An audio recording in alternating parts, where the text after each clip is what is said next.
Hey Hobby Halloween fans, welcome back to the channel. Today I've got another haunt infrastructure project that solves the common problem of sharing a haunt space with your living or workspace. My haunt is in a small garage and it shares the space with my washer and dryer. However, the scary pirate prop needs to be located at the end of the mansion hallway, right where the laundry space is located.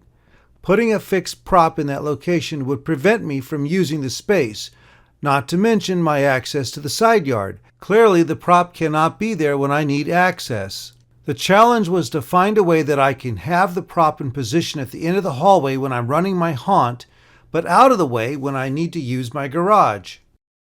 Since the scary pirate prop wasn't completed last year, I hung a tarp at the end of the hallway to cover the space. Today, that tarp comes down and I will prepare the space for the wall flat that will be used for the prop. I will also need to remove this lamp from the wall for reasons that will become obvious in a minute. The tarp was stapled to a 1x3 furring strip spanning across the wall flat to the header of the side yard door. I will remove the tarp and the furring strip. Next, I will replace the furring strip with a 2x4 that I painted black. Now that the space is prepared, I can get to the next task of installing the wall flat in the space. This is the wall flat for the scary pirate prop. There's a rectangular cutout for the drop panel, which will be covered in the next video coming out soon. You might have noticed the wall flat is scuffed, scratched, and has torn wallpaper. Since my haunt has a clean look, it will be replaced after the prop is completed. Back inside the haunt, I'm hanging the wall flat temporarily in the space with a couple of trigger clamps from a 2x4 to see how the wall flat looks like at the end of the hallway. My solution for creating a movable wall flat will be to use gate hardware, 3 heavy-duty hinges, and a 4-inch caster to help it roll. First, I will install the hinges. And I'm just getting one of these T-hinges. It's 3.5 inches. Capacity is 50 pounds. And I've already opened up the package. It comes with one of these. So this is the side that doesn't move, and this will be the side that moves. Here I put the wall flat in the open position and set the decorative panel in place to provide the proper spacing so that I can attach the hinges. So the trickiest part is aligning these hinges. Because you have 3 of them, you want to make sure that they all are aligned in the same plane. In other words, this thing that rotates has an axis around that center pin. And if you mount it too far one way or the other way, what happens is that this one will start fighting the other hinges. And what I'll do is I'm just going to put it somewhere in the bottom. And what I've been doing is I've been taking the pin of the hinge and I've been lining it up on this edge of the OSB board. So let's see here, what would be the best place to put it? Somewhere like that. And I'm just eyeballing it. So I'm making sure that this is straight, this top and this bottom. I'll get one side mounted first. I'll just put the top screw and the bottom screw in.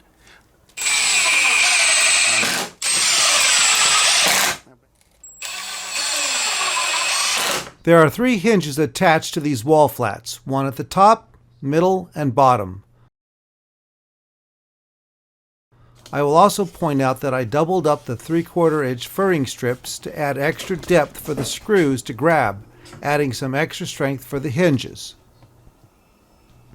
Next, I will install the 4-inch gate caster that has a 125-pound capacity. There are a couple of important features about this hardware. First, the caster has a spring to keep it in contact with uneven ground. It turns out that my garage floor is not level, so a regular caster would not work in this case. Secondly, the large offset of the caster's bracket will allow the caster to flip 180 degrees around when opening or closing the wall flat.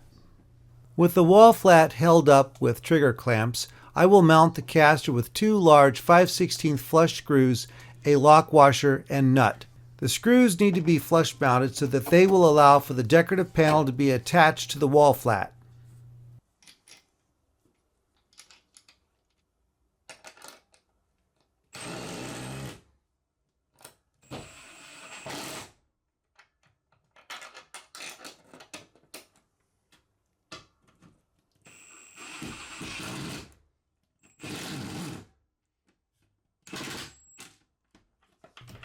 Now that the hinges and caster are installed, I can test out the movable wall flat.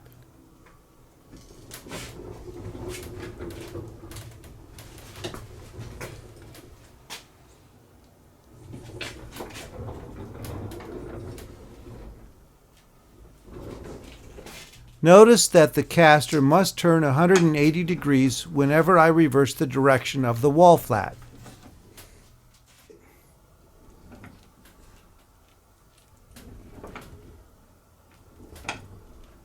There are still a few details with this wall flat that I'll need to address later in another video, such as trimming the decorative panel back a little so that the wall can be opened fully.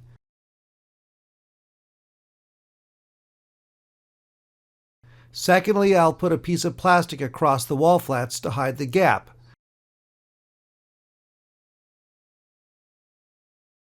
And finally, I need to have a bolt or some locking mechanism to keep the panel held in place when either in the open or closed position.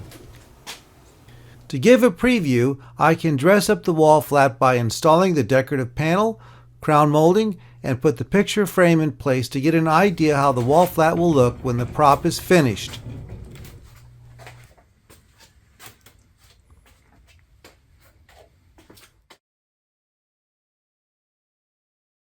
This project is also useful if you want to close off a space in the haunt but still want it to be accessible for storage or equipment that you want to keep hidden.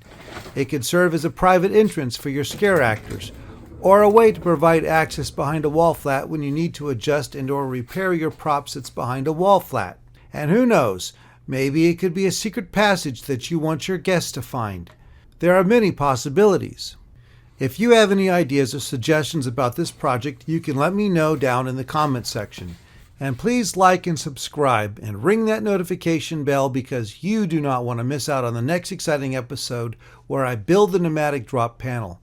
And that video will come out soon. Thanks for watching.